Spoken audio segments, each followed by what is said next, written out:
Hola a todos, hoy nos metemos de lleno en la increíble historia de Phil Knight y de cómo una idea que casi todo el mundo tachó de loca acabó convirtiéndose en Nike. Pero ojo, más que un simple relato, lo que vamos a ver es una auténtica hoja de ruta con lecciones súper prácticas para cualquiera que esté montando un negocio. Vamos a ello. A ver, empecemos con una verdad que duele un poco en el mundo de las startups. El miedo a fracasar es tremendo y nos empuja casi siempre a seguir el camino que ya han recorrido otros, el camino seguro. Pero, como vamos a ver, ese camino tan seguro es muchas veces la receta perfecta para no destacar en absoluto. Y aquí están los datos, que no mienten. El 90% de las startups fracasan. Y una de las razones de peso es ese pánico a parecer diferente, a salirse de la norma, a que te llamen loco. La cifra asusta, ¿verdad? Pues entender por qué ocurre esto es el primer paso para no acabar en esa estadística. Y claro, aquí es donde muchísima gente tropieza.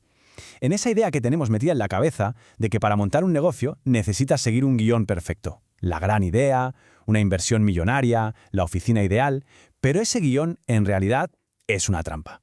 Mirad la diferencia. A un lado, el mito, la oficina espectacular, la ronda de financiación de millones, y al otro, la pura realidad de cómo empezó Phil Knight, sin nada de eso.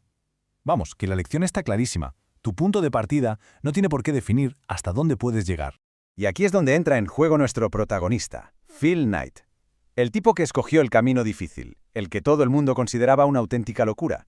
Él es la prueba de que las mejores decisiones, las que de verdad cambian las reglas del juego, casi siempre son las que más vértigo dan. Nada de lujos, ¿eh? La primera sede central de lo que luego sería Nike fue literalmente el maletero de su coche.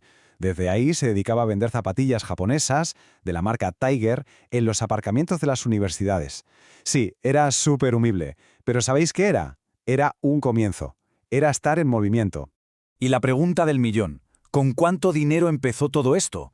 Pues con $50. ¡50! Un préstamo de su padre.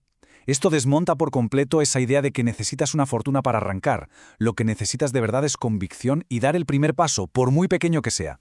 Vale, vamos a lo bueno, a la chicha de todo este asunto. ¿Cómo demonios pasó Nike de vender zapatillas en un maletero a crear un imperio mundial? Pues lo hizo apoyándose en 4 pilares, 4 ideas fundamentales que son oro puro para cualquier persona que esté creando un negocio.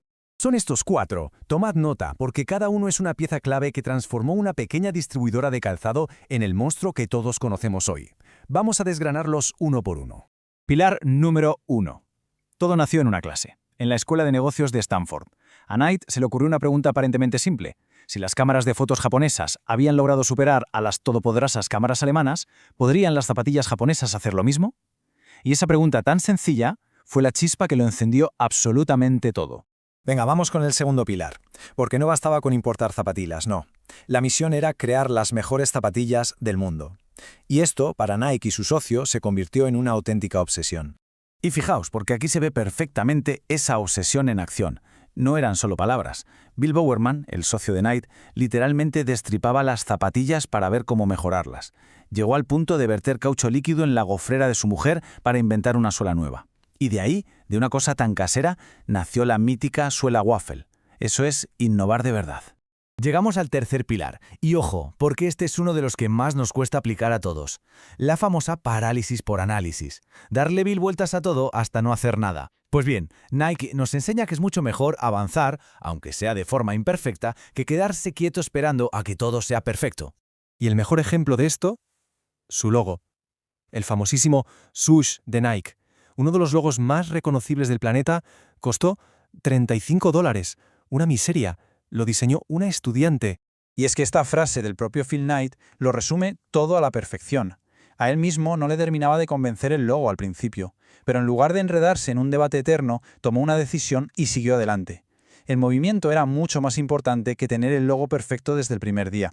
Y con esto llegamos al cuarto y último pilar. Uno que da un poco de vértigo, la verdad, porque requiere muchísima valentía y visión de futuro. Se trata de invertir en las personas adecuadas, incluso cuando parece un riesgo financiero gigantesco. Y para entender esto bien, tenemos que viajar a un momento súper crítico para la empresa. Un momento en el que el futuro de Nike pendía de un hilo, y una sola decisión lo cambió absolutamente todo para siempre. Poneos en situación. Es el año 1984, y por primera vez en toda su historia, Nike está perdiendo dinero. La situación es muy seria. La compañía está en un punto vulnerable y necesita una solución, y la necesita ya. Entonces, ¿qué haces en una situación así? Lo lógico es apretarse el cinturón, ¿no? Recortar gastos, ser conservador. Bueno, pues Nike hizo justo lo contrario. La solución fue una jugada de casino, un todo o nada en toda regla. Decidieron jugárselo todo a una carta, invertir todo el presupuesto de marketing en un único deportista, un jugador de baloncesto novato llamado Michael Jordan. El contrato además tenía cláusulas durísimas. Si no cumplía ciertos objetivos, Nike podía romperlo. ¿Y el resultado de esa apuesta? Pues una auténtica barbaridad. Para el año 2012, solo la línea de zapatillas Air Jordan ya estaba generando 2.500 millones de dólares al año en ventas. Un riesgo brutal, con una recompensa todavía más grande. Hasta ahora hemos hablado de negocio, de estrategias, de dinero, pero la historia de Phil Knight tiene una última lección, y sinceramente quizás sea la más importante de todas, una que va mucho más allá de las cifras y los imperios. Al final de sus memorias, Knight comparte algo que te llega hondo. Confiesa que su mayor arrepentimiento no tiene nada que ver con un mal negocio. Su gran pena fue no haber pasado más tiempo con su familia. Llega a decir que cambiaría todo el imperio, todo, por poder recuperar el tiempo perdido con su hijo Matthew, que falleció en un accidente. Y este es el punto que lo ata todo. La lección final de esta historia es en realidad una nueva forma de entender su famoso eslogan. Claro que sí, hay que construir, hay que luchar por los proyectos, pero nunca hay que olvidar por qué y sobre todo por quién se hace.